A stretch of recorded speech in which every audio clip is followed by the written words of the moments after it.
సహవాసం మనకు నివాసం, సరిహద్దు నీలాకాశం, ప్రతి పొద్దు ప్రణయావేశం, పెదవులపై హాసం.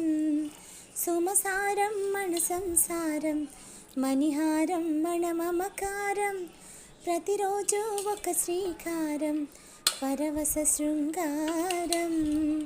గతమంటే నీవే, కథ కానిది నీవే, కలలన్నీ నావే, కలకాలం నీవే.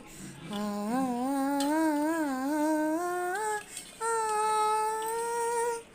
రాముడు అనుకోలేదు జానకి పతి కాగలనని ఆనాడు, జానకి కలగనలేదు రాముని